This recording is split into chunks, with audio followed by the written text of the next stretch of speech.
Hello అండి. Sunday special ఏంటనుకుంటున్నారా? మా ఇంట్లో పుదీనా biryani with mushrooms.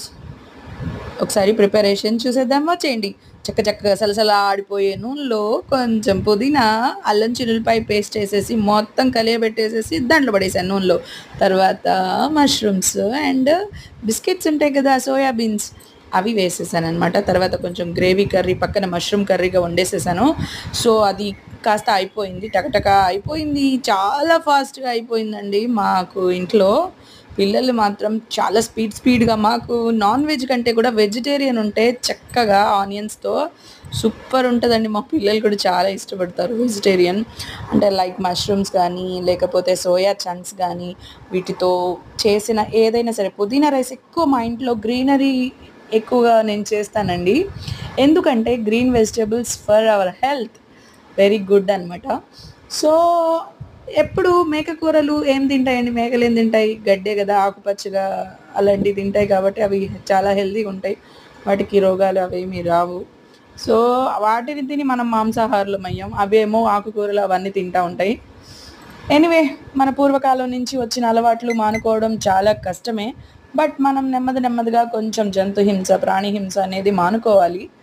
So because we are Krishna భక్తులం కాబట్టి. ఇంకొకటి చెప్పాలంటే, పుదీనా, గోంగూర, తోటకూర ఇవన్నీ కూడా మన ఆహారంలో భాగంగా చేసుకుంటే ఆ వ్యక్తి యొక్క జీవన ప్రమాణం కానీ, యోగా ధ్యానాల వల్ల వచ్చే సంవత్సరాల కంటే ఎక్కువగా బెటర్గా నివసించే రైట్ మనకుంటుందన్నమాట ఈ భూమి మీద. ఈ భూమి మీద కొంచెం ఎక్కువ నూకలు ఉండాలంటే ఆకుకూరలు, మేకూరలు కాకుండా ఆకుకూరలు ఎక్కువ తినాలండి. అదన్నమాట సంగతి. సో ఇంకా మా పిల్లలు చూసారు కదా, వెజిటేరియన్ కంటే కూడా అందమైన ఫుడ్ ఈ ప్రపంచంలో ఏది ఉండదు. అవి చూడండి తింటాను, కాకపోతే అందరూ మటన్ అనుకుంటారు, బట్ కాదండి. అవి soya chunks with mushroom curry. So వాటి ప్రిపరేషన్లో నేను భాగమైపోయాను. అప్పుడప్పుడు గోంగూర రైస్ కూడా చేస్తాను, గోంగూర పులిహార కూడా చాలామంది చేస్తూ ఉంటారు.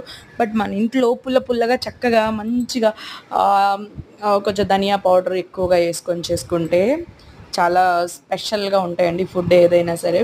అల్లం చిన్నులపై నేను ప్రతి వంటకంలో వాడతానండి. మా ఇంట్లో ప్రతిరోజు ఇంత ఒక కేజీ డబ్బా పెట్టుకుంటాను అనమాట. ప్రతిరోజు అల్లం చిన్నులపై వాడాల్సిందే మాకు, ఎందుకంటే అవి కొంచెం యాంటీబయాటిక్స్గా పనిచేస్తాయి, కొంచెం ఇమ్యూనిటీ బూస్టర్ని మనకు అందిస్తాయి బాడీకి. That's why I used ginger garlic paste every day in my life.